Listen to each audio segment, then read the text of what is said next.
એક તરફ અમેરિકામાં અત્યારે હાલ ડોનાલ્ડ ટ્રમ્પની સરકાર બની રહી છે, તેમાં ભારતીય લોકોનો સમાવેશ કરવામાં આવી રહ્યો છે. બીજી બાજુ આ જ સરકાર અત્યારે હાલ ભારતીય લોકોને ડિપોર્ટ કરવાનું પણ કામ કરી રહી છે. શું છે સમગ્ર વિગતો? તેની સાથે જ ભારતીય લોકો એવા તો કયા છે જેમને ટ્રમ્પની સરકારમાં સ્થાન મળ્યું છે અને અત્યારે હાલ ભારતીય લોકોની પરિસ્થિતિ ત્યાં કેવી છે તે દરેક વાત કરીશું આ વિડીયોમાં. નમસ્કાર, હું હંસિની અને તમે જોઈ રહ્યા છો નિર્ભય ન્યૂઝ.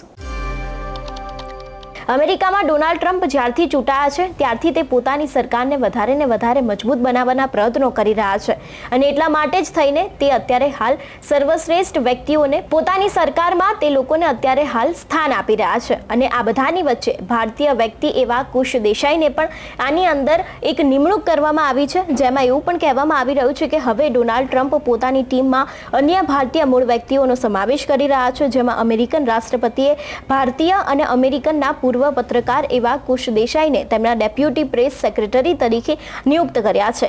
વ્હાઇટ હાઉસે આ નિમણૂકની સત્તાવાર જાહેરાત કરી છે. આ સિવાય બે વધુ ભારતીયોને પણ રાષ્ટ્રીય સુરક્ષા અને કર્મચારીઓના મામલામાં તેમના વિશેષ સહાયક તરીકે નિયુક્ત કરવામાં આવી શકે છે અને અત્યાર સુધી અનેક એવા લોકો છે જેને કરી ચૂક્યા છે.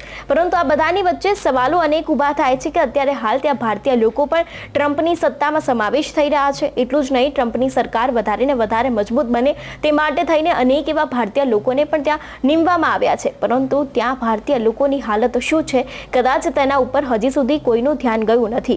અનેક એવા ભારતીય લોકો છે જે અત્યારે હાલ ત્યાં પોતાના ઘર તેની સાથે જ ડિપોર્શન વચ્ચે ઝોલા ખાઈ રહ્યા છે. આમ તો આપણે અત્યાર સુધી કહેતા આવ્યા છે કે અમેરિકામાં ડિપોર્શનની શરૂઆત થવાની છે. ડોનાલ્ડ ટ્રમ્પ અત્યારે હાલ અનેક એવા અભિયાનો હાથ ધરી રહ્યા છે, પરંતુ અમેરિકામાં ખરેખર હવે ડિપોર્શન આવવાનું છે તેને લઈને પણ અનેક એવા મીડિયા અહેવાલો હવે સામે આવી ગયા છે.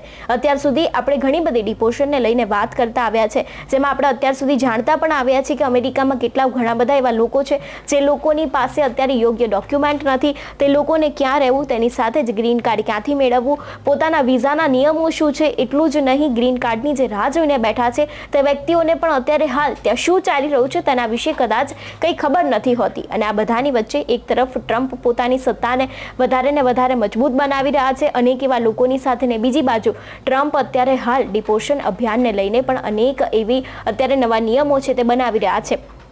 આ બધાની વચ્ચે ગ્રીન કાર્ડને લઈને તો તેમને એક નિયમમાં બદલાવ લાવ્યો જ હતો. તેમણે એમ પણ કહ્યું હતું કે જેટલા પણ લોકોના ગ્રીન કાર્ડ અટવાયેલા છે તે લોકોના જેટલા પણ બાળકો હશે તે લોકોને હવે જન્મજાત અમેરિકાની જે સિટીઝનશીપ છે એટલે કે નાગરિકતા મળશે નહીં. પરંતુ આ બધાની વચ્ચે ત્યારથી લોકોને વધારે ને વધારે ડર લાગવા માંડ્યો કે હવે કદાચ તે લોકોને પોતાના વતન ભારત પાછું આવવું પડશે.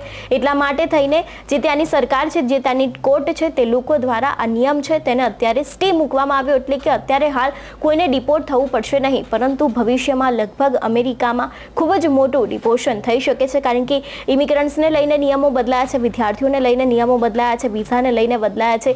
એટલું જ નહીં, ગ્રીન કાર્ડના જેટલા પણ નિયમો છે તે પણ હવે દિવસે ને દિવસે બદલાઈ રહ્યા છે. એટલે એક તરફ ટ્રમ્પની સરકારમાં ભારતીય લોકોનું આવવું, તેની સામે જ અત્યારે હાલ અમેરિકામાંથી ભારતીય લોકોનું પોતાના વતન પર પાછું જવું કદાચ કોઈક એક અજુગતી વાત કહી શકાય, કારણ કે ટ્રમ્પની સરકારમાં ઘણા બધા ભારતીય લોકોનો સમાવેશ કરવામાં આવ્યો છે જે લોકો ત્યાં પહેલેથી ત્યાં રહેતા હતા. એટલું જ નહીં, જે લોકો વધારે ને વધારે આ વિષયને લઈને શક્તિ ધરાવે છે તે લોકોને એની અંદર તેમની ટીમની અંદર સમાવેશ કરવામાં આવ્યો છે. અને બીજી બાજુ ત્યાં જેટલા પણ વિદ્યાર્થી રહી રહ્યા છે, ત્યાં જેટલા પણ લોકો રહી રહ્યા છે તે લોકો અત્યારે હાલ ડિપોર્શનનું જોખમ છે તેની અંદર મરી રહ્યા હોય તેવું પણ લાગી રહ્યું છે. કારણ કે અત્યાર સુધી આપણે ઘણા બધા એવા મીડિયાના અહેવાલો જોયા છે જેમાં સામે આવ્યું છે કે અમેરિકામાં અનેક એવા લોકો છે જે લોકોને હવે ડિપોર્ટ થઈને પોતાના વતન ભારત પાછું આવવું જ પડશે. અને અત્યાર સુધી તો કોર્ટે તેના ઉપર સ્ટે લગાવી દીધો છે, પરંતુ હવે આગામી દિવસમાં જોવાનું રહેશે કે જો કોર્ટનો સ્ટે હટી જશે તો શું ખરેખર ભારતીય લોકોને પોતાના વતન પાછું આવવું પડશે કે કેમ? કારણ કે અત્યાર સુધી અનેક એવા મીડિયાના અહેવાલો પણ સામે આવી ગયા છે કે જેમાં અત્યારે ભારતીયોને સાફપણે કહેવામાં આવી ગયું છે કે જો તે લોકોને રહેવું હશે તો તેમની પાસે ગ્રીન કાર્ડ જરૂરથી જોઈશે. જો ગ્રીન કાર્ડ નહીં હોય તો તે લોકોને ચોક્કસ પોતાના વતન પાછું આવવું જ પડશે. ત્યારે એક તરફ ટ્રમ્પ પોતાની સરકારને મજબૂત બનાવે છે ભારતીયોના આધારે, અને બીજી બાજુ ભારતીય લોકોને જ પોતાના વતન પાછો મોકલવાનો પ્લાન છે તે પણ બની રહ્યો છે. તમારું શું માનવું છે આ વિષયને લઈને અમને કમેન્ટ કરીને ચોક્કસથી જણાવજો. તેની સાથે જ મારી ચેનલ નિર્ભય ન્યૂઝને લાઇક, શેર અને સબસ્ક્રાઇબ કરવાનું ભૂલશો નહીં. નમસ્કાર.